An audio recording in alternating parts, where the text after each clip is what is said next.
Hi guys, this is Strega Nona by Tomie de Paola. We love everything he wrote. We love all his books. This one, A Caldecott Honor. Pretty cool. A silver medal there.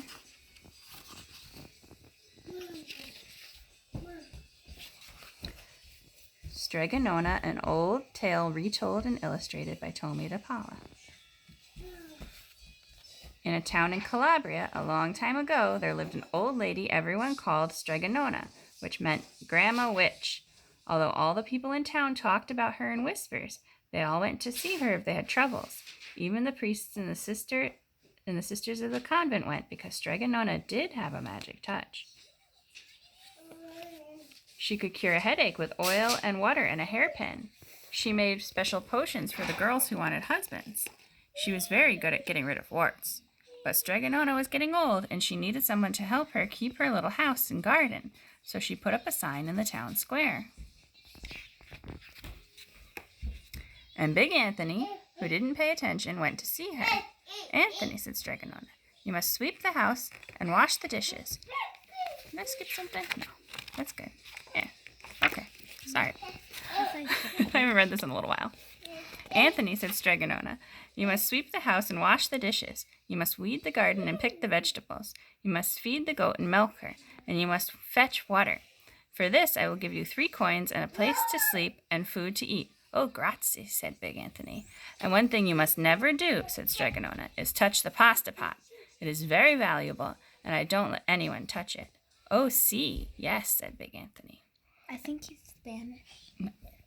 No, honey, they're Italian. Okay. Anyway, as the days went by, Big Anthony did his work, and Strega Nona met with the people who came to see her for headaches and husbands and warts. Big Anthony had a big bed to sleep in and a goat shed, and he had food to eat. One evening, when Big Anthony was milking the goat, he heard Strega Nona singing. Peeking in the window, he saw Strega Nona standing over the pasta pot. Did you back up?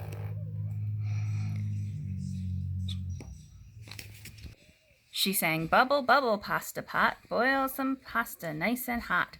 I'm hungry and it's time to sup. Boil enough pasta to fill me up." And the pasta pot bubbled and boiled and was suddenly filled with steaming hot pasta. Then Strega Nona sang, "Enough, enough, pasta pot. I have my pasta nice and hot, so simmer down my pot of clay until I'm hungry another day." "How wonderful," said Big Anthony. "That's a magic pot for sure." And Strega Nona called Big Anthony in for supper. But too bad for Big Anthony, because he didn't see Strega Nona blow 3 kisses to the magic pasta pot. And this is what happened. The next day, when Big Anthony went to the town square to fetch the water, he told everyone about the pasta pot. And naturally, everyone laughed at him because it sounded so silly. "A pot that cooked all by itself?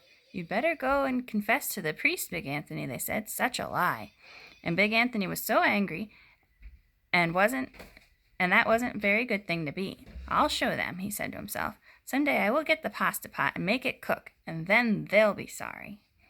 That day came sooner than Big Anthony would have thought, because 2 days later, Strega Nona said to Big Anthony, "Anthony, I must go over the mountain to the next town to see my friend, Strega Amelia. Sweep the house and weed the garden, feed the goat and milk her, and for your lunch there are some bread and cheese in the cupboard. And remember, don't touch the pasta pot." "Oh, yes, yes, Strega Nona," said Big Anthony. But inside he was thinking, "My chance has come." I can see him thinking about the pasta pot. As soon as Strega Nona was out of sight, Big Anthony went inside, pulled the pasta pot off the shelf, and put it on the floor. "Now let's see if I can remember the words," said Big Anthony. And Big Anthony sang, "Bubble, bubble, pasta pot, boil me some pasta nice and hot. I'm hungry and it's time to sup. Boil enough pasta to fill me up."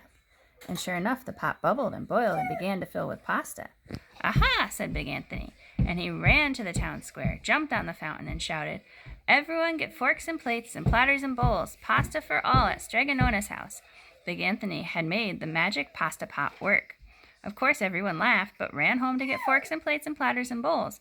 And sure enough, when they got to Strega Nona's, the pasta pot was so full, it was beginning to overflow. Big Anthony was a hero. He scooped out pasta and filled the plates and platters and bowls. There was more than enough for all the townspeople, including the priests and sisters from the convent, and some people came back for 2 and 3 helpings, but the pasta pot was never empty. When they had all had their fill, Big Anthony sang, "Enough, enough, my pasta pot. I have my pasta nice and hot, so simmer down, my pot of clay, until I'm hungry another day." But alas, he did not blow the 3 kisses. He went outside to the applause of the crowd. Big Anthony took a bow.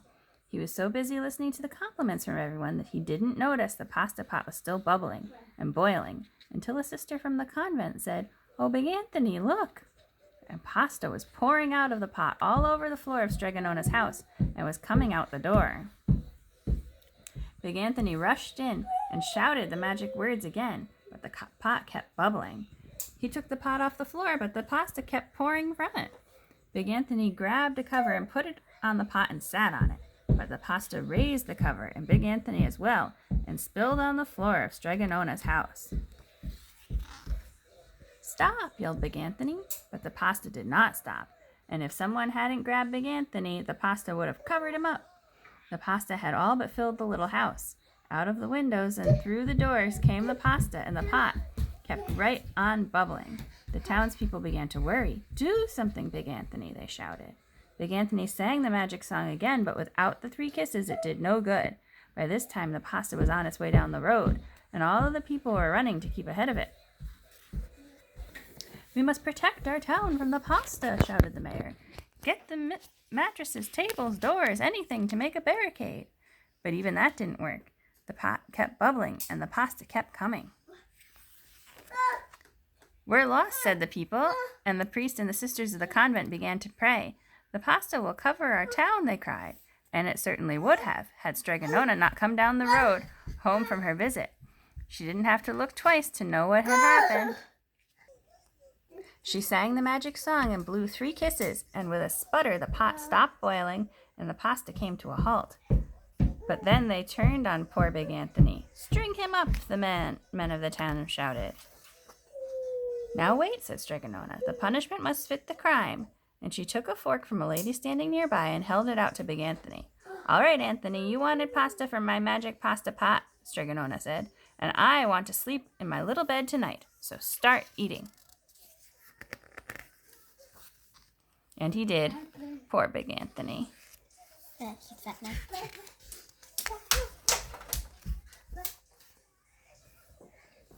And he didn't get a bed.